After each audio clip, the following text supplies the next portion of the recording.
Good day and welcome to another installment of Aviate Higher. Today we're going to be talking about that legend on the side of sectional charts, helping us to understand it and to just define every little nook and cranny that you may have a question about.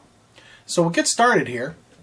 On the very top of the sectional chart, the one thing I always want you to look at is that very first sentence. It says, airports having control towers are shown in blue, all others in magenta. If you haven't taken your private pilot written test yet, I promise you that this is legend number one in your the supplemental book that you get when you go to take your written test. Don't overlook this page. It's a very important page, and that's one reason we're going to be discussing it today. Otherwise, if you just need a refresher on the legend and understanding different things on your sectional chart, then this is definitely the video for you. So stay tuned, watch, and we'll continue to talk.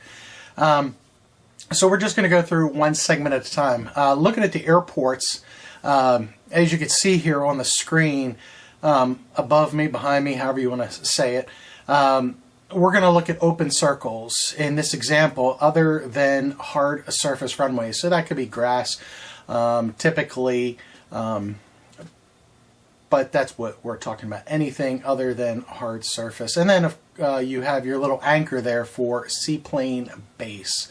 And here's an example of it right here. Next, you have your circles that are filled in, and you have little lines inside that circle, and those little lines define what the actual runway alignment is. And you see it says hard surfaced runways 1,500 feet or 1,500 feet to 8,069 feet in length. And that's going to be most of your general aviation runways. Next, you have your hard surfaced runways greater than 8,069 feet, or same multiple runways less than 8,069 feet. Next, you have your open dot within hard surface runway configuration. Indicates approximate VOR, VOR DME, or VORTAC location on the actual field itself. All recognizable hard surface runways, including those closed, are shown for visual identification. Airports may be public or private, and now we're going to talk about that portion, the lower portion of where it says airports. Additional airport information. You have a big circle there with the letter R in it, meaning it's restricted or private.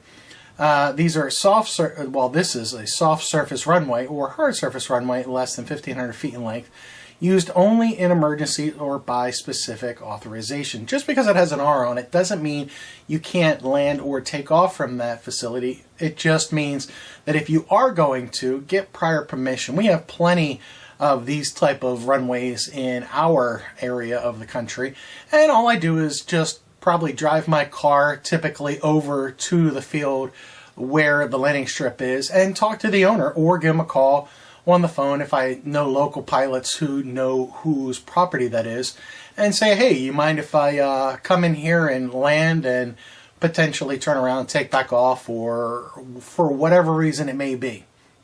Maybe you're going there to hunt, fish, go on vacation, camp out. All over the country there are these type of circles with R's on it. And if you just figure out who owns it, talk to a local airport, the local old people in the field, typically, they'll pretty much have an answer for you most of the time. Otherwise, you may have to do your homework a little bit.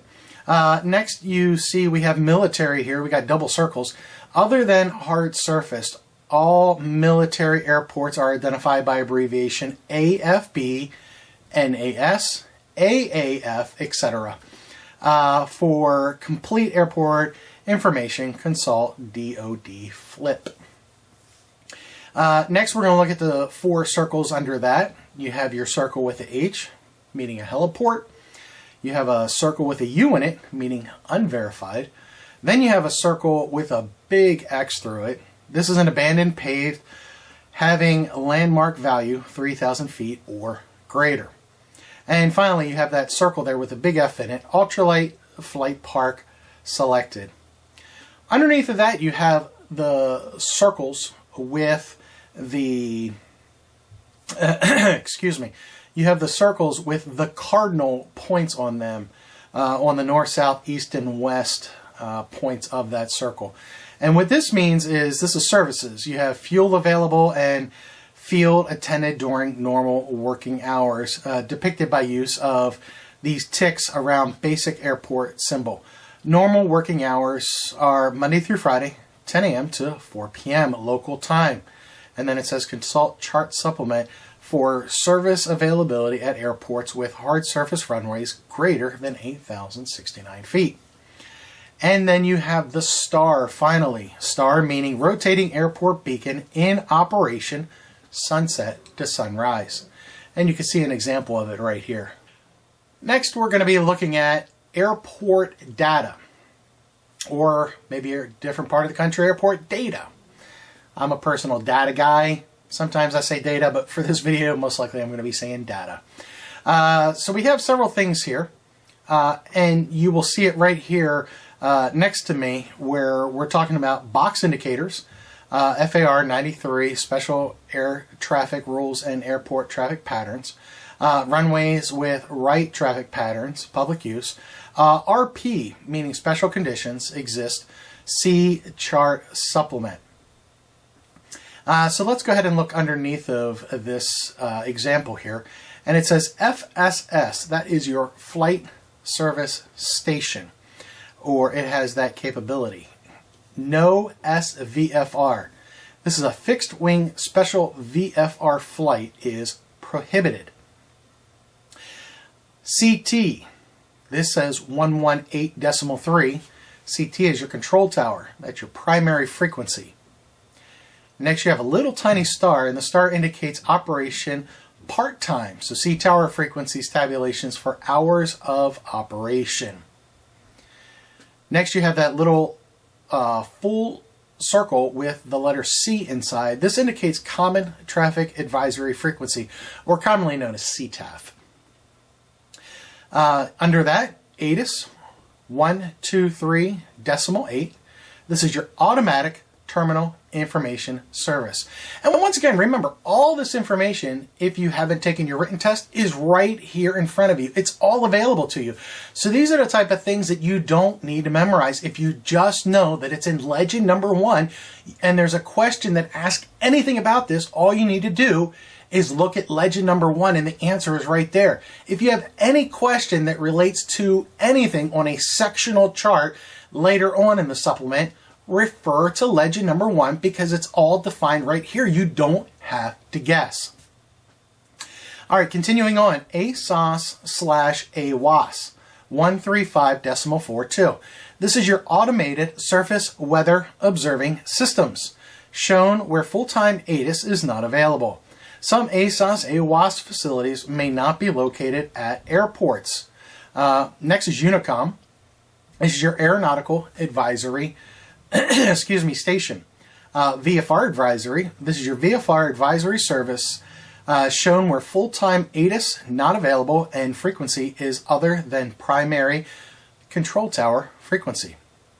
285 in the example is explaining the elevation in feet. L, lighting in operation, sunset to sunrise. And then you have that L with the little star next to it. Lighting limitations exist.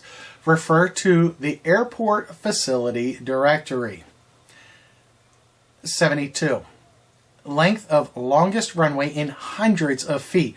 Usable length may be less.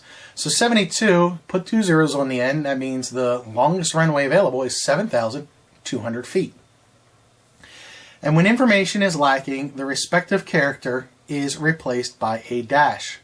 Lighting codes refer to runway edge lights and may not represent the longest runway or full-length lighting. Next section, we're going to look at airport traffic service and airspace information. So we'll take a few minutes on here. Now we're going to be talking about all of the airspace that is represented, well, the public use airspace that's represented on the sectional chart. Now, if we read the very first sentence, you'll see it says, only the controlled and reserved airspace effective below 18,000 feet MSL are shown on this chart. At all times are local. So we're going to start with Class A airspace.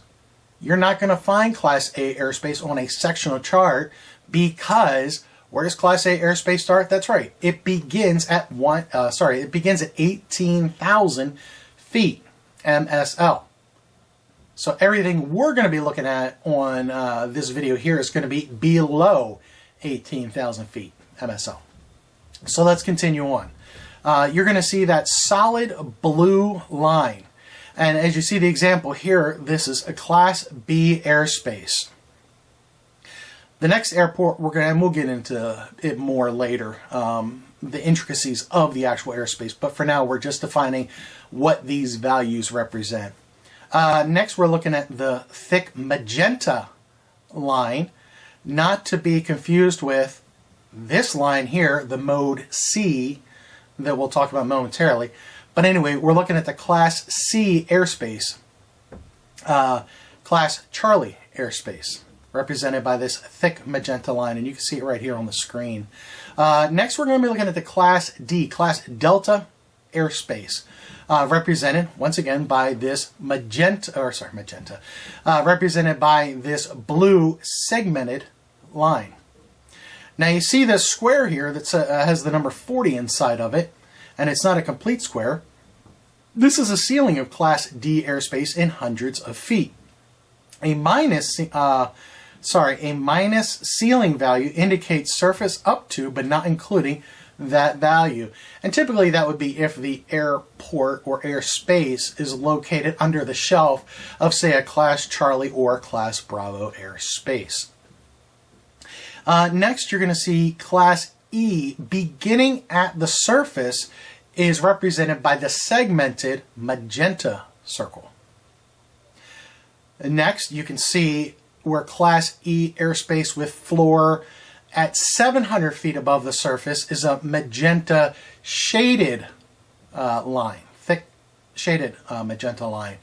And then finally, Class E airspace with floor 1,200 feet or greater above surface that abuts a Class Golf airspace.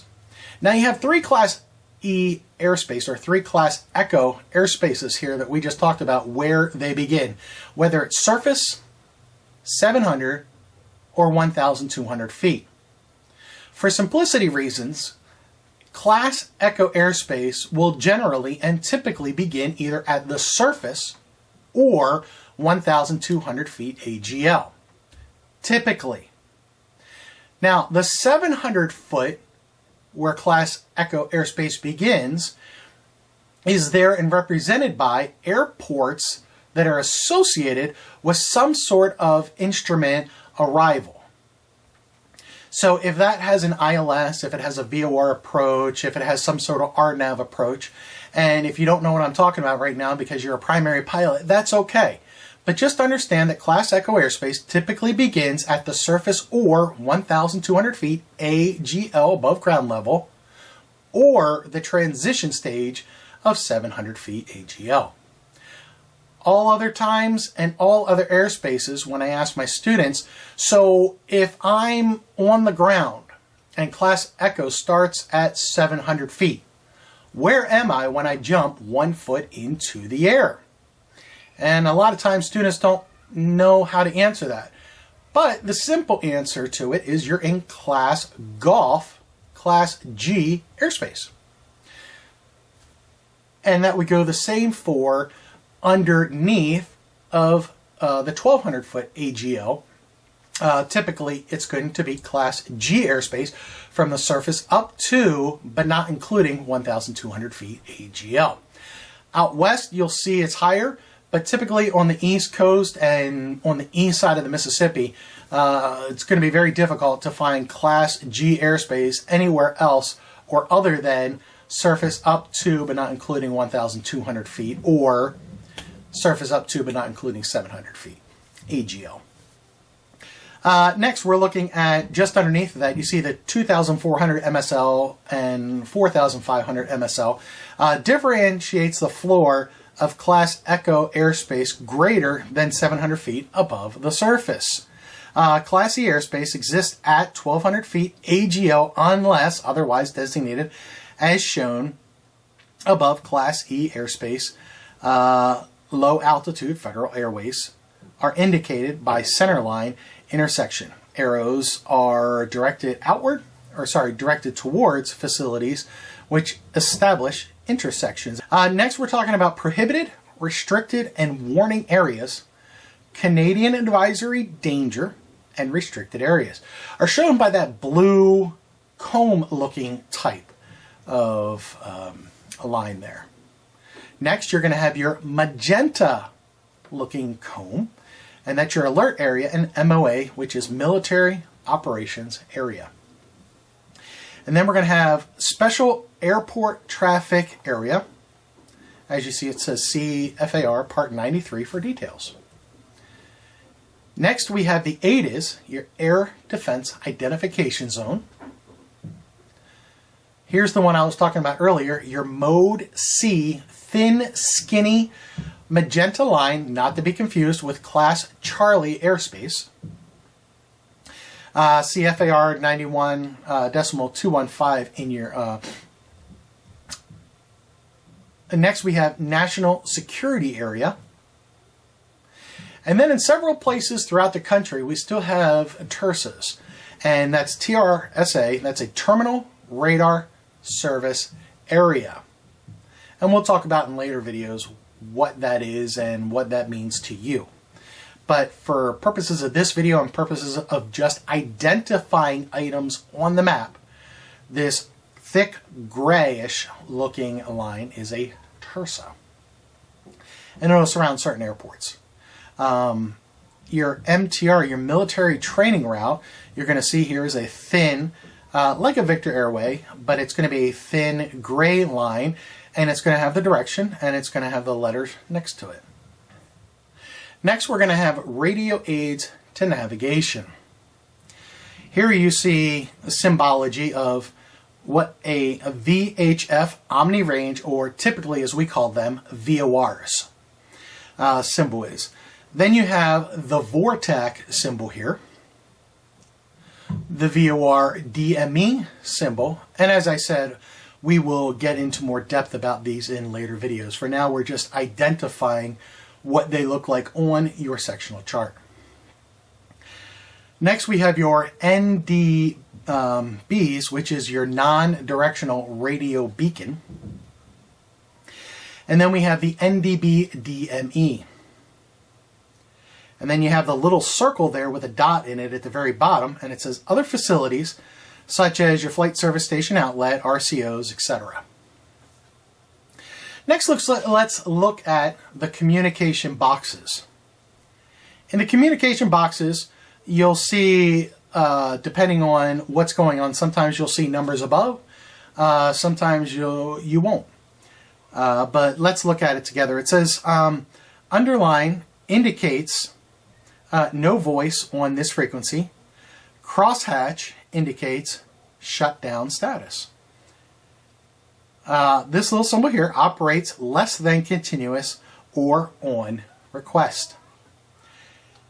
Next, you have a circle with A, which is your ASOS and AWAS capabilities. Then you look underneath and you see the name Miami. Miami, that's your flight service station radio providing your voice communication. Once again, we'll get into this in a later video. Now we have the heavy line box indicates a flight service station, or FSS for short. The frequencies you'll see are 121.5, 122.2, and then you have your military frequencies, which is 243.0 and 255.4. You have your Canadian frequencies, 1215, 126.7, and 243.0. Are available at many flight service stations and are not shown above boxes. All other frequencies are shown. Certain flight service stations provide airport advisory service, and then it says see the chart supplement. R means receive only. So if you look here, you'll see 122 decimal R. The R means that is only capable of receiving.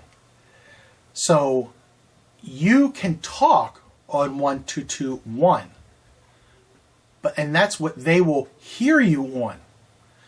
But they will talk to you over whatever the frequency is for that particular nav aid that's been assigned. And you'll obviously say whatever the name is of that flight service station, which is underneath in the underneath that box there. Frequencies above thin line box are remoted to nav aid sites. Other flight service frequencies providing voice communication may be available as determined by altitude and terrain. Consult your chart supplement for complete information. Next, let's look at the obstructions. Obstructions on your sectional chart or in legend number 1 is going to be towers 1,000 feet high and higher AGL. Then you have your little mark here, which is below 1,000 feet AGL. Next, you have a group of obstructions. And then you have an obstruction with high intensity lights may operate part-time. Then you have elevation of the top above mean sea level and the height above ground underneath in parentheses. And then you can see the UC here, under construction or reported position and elevation unverified. Notice guy wires may extend outward from structures. In this next section, we're going to look at miscellaneous items.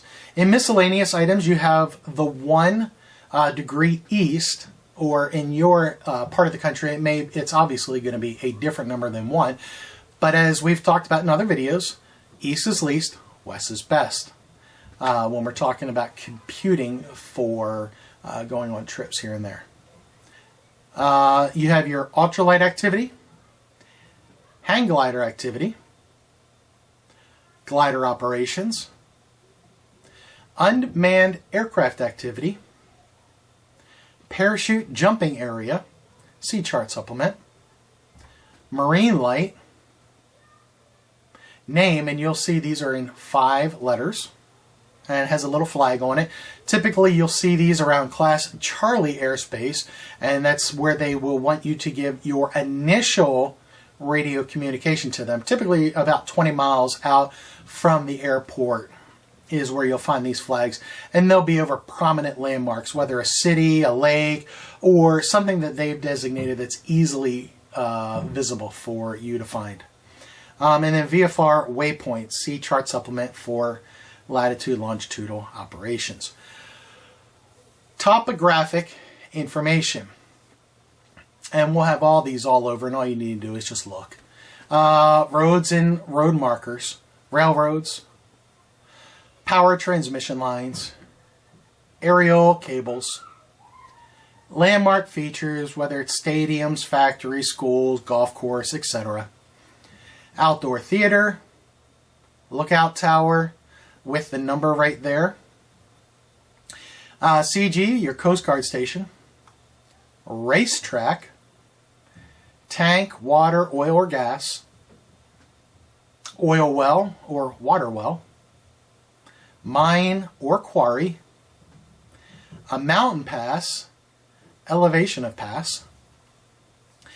Pass symbol does not indicate a recommended route or direction of flight, and pass elevation does not indicate a recommended clearance altitude. Hazardous flight conditions may exist within and near mountain passes. And that pretty much sums up this portion of the legend in your sectional chart, or legend number 1 in your supplemental book for your private pilot written test. Thanks for watching. I'll see you on the next session. Take care. Have a good day.